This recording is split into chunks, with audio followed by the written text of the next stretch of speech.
Hey, what's up guys? Today I'll show you a comedy horror film, Dead Snow, Part 2, Red vs. Dead. Spoiler ahead, watch out and take care. Previously on Part 1, during their vacation in the Snow Mountain, Martin and his friends discovered a treasure box belonging to the zombie army. Their possession of such a treasure box led to relentless attacks by the Nazi zombies. During the fight, Martin's friends were killed one after another, while Martin was also badly injured with his dick bit by a zombie. Finally, he returned the treasure box to the zombies and fled back to his car. However, the zombie captain continued to chase after him because he forgot a golden coin in his pocket. Fortunately, Martin manages to start the car and escape the zombies. The zombie captain is crashed by an oncoming truck while following Martin. Realizing the forgotten coin is the root of problems, Martin throws it out of his car.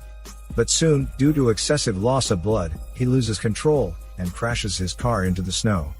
The zombie captain loses his right arm due to the car accident. Picking up the golden coin, the captain recalled an unaccomplished mission of the past. He then comes up with a new plan. Martin later wakes up in hospital to find his misery has not ended. He has to suffer the police's interrogation, for his fingerprint was found on the axe that killed his girlfriend. Based on this piece of evidence, he is charged to be the murderer. Martin tries all means to prove he is innocent, but no one buys his words. To his horror, Martin realizes the surgeon has attached the zombie captain's right arm to his stump. The zombie arm goes berserk and attacks everyone within reach. After killing the doctor against his will, Martin is sedated.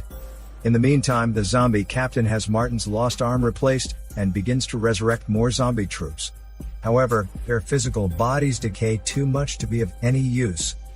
The zombie captain turns to the church nearby, kills the pastor, and turns him into his zombie slave. Strangely, Martin in the hospital feels this scene and wakes up in shock.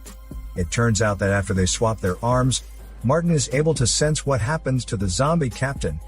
Martin wants to tell the police officer, but he soon finds himself strapped tightly to the bed.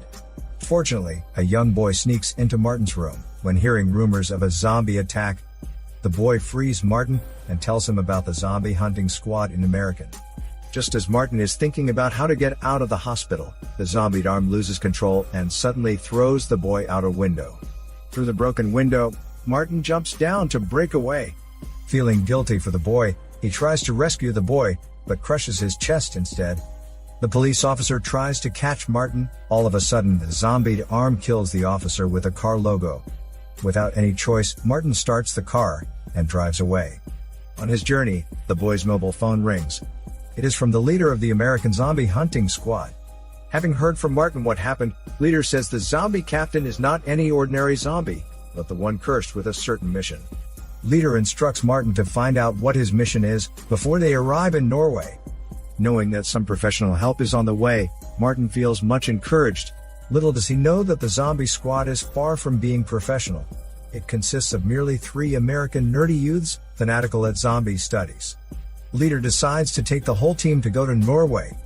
Upon their arrival in Norway, the zombie squad are not allowed to purchase any guns. So they shop for their armor at a hardware store. Martin visits a World War II museum nearby for his investigation. By this time, he has become a wanted man by the police. The museum clerk wants to report to the police immediately. But Martin intimidates clerk with the zombie arm. Clerk then takes Martin to the museum, where they read about the zombie captain's history, which shows that the zombie captain was originally a close friend of Hitler.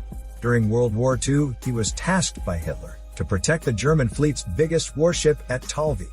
However, the warship was bombed by the English army, as they intercepted its vital information.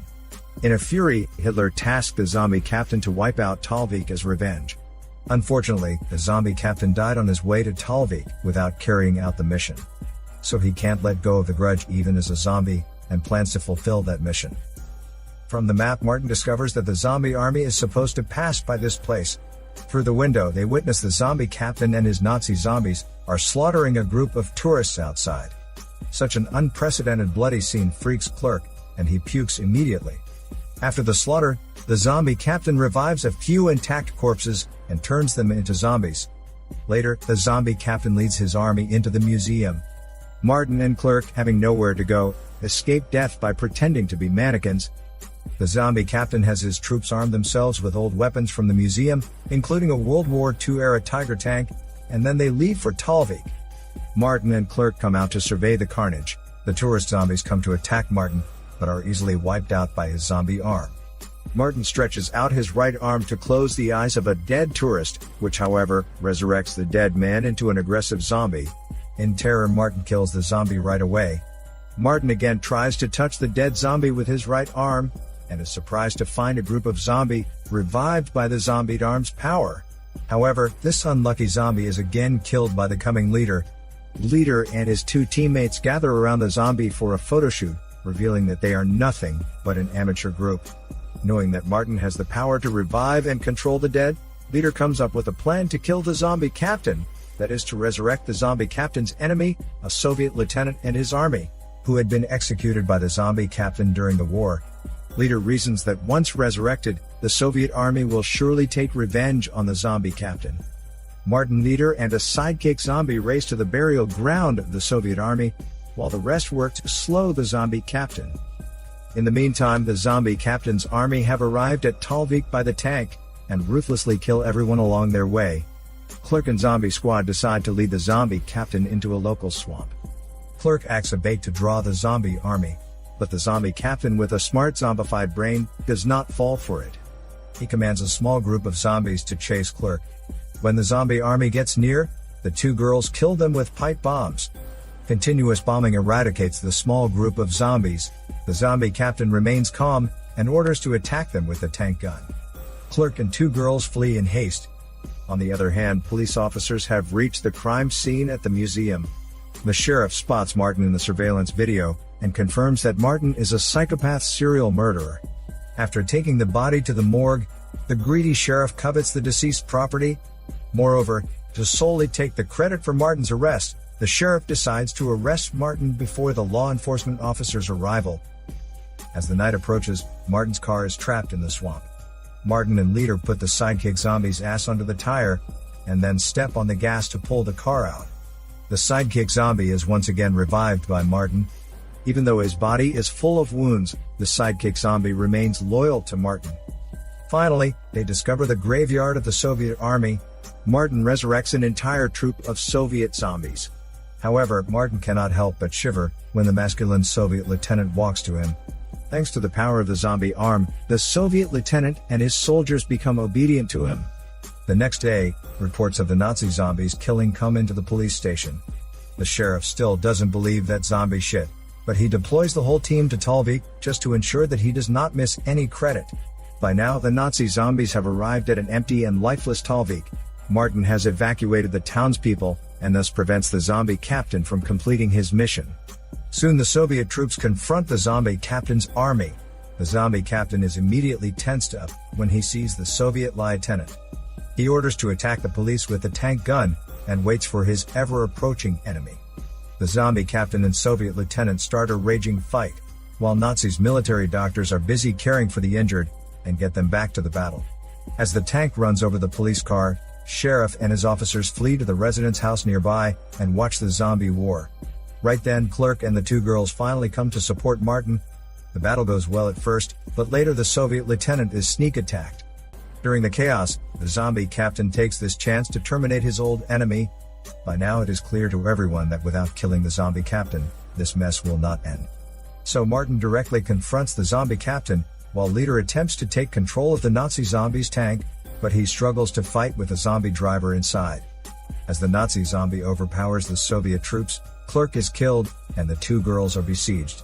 The tank flings out of control, and rushes into the house, where Martin and the zombie captain are fighting against one another. Martin and the zombie captain continue with their fight on top of the tank. Leader manages to overpower the zombie driver, and breaks the tank unexpectedly. As such, Martin is thrown into the car nearby. The zombie captain thinks he is winning, and stands up on top of the tank. Just when the zombie captain is about to claim his victory, Leader fires the tank gun directly at the zombie captain, giving a deadly blow to its head. Thanks to the deadly blow job, the captain's troops fall lifelessly to the ground, saving the two girls from danger in time. The four celebrate their hard-won victory and bid farewell. Following their departure, the timid sheriff and his team finally come out to clean up the mess. Martin drives to the church where his girlfriend is buried, digs up her corpse, and brings her back as a zombie. As the couple is burnt with horny passion, and proceed to let go of their zombified hormones, the sidekick but loyal zombie just arrives on time to witness their hormone game. Although he doesn't know why his master loves to rock the tiny car violently, the zombie wears a joyful smile, standing as a peeping Tom in the near distance. This is Daniel CC Movie Channel. Peace out.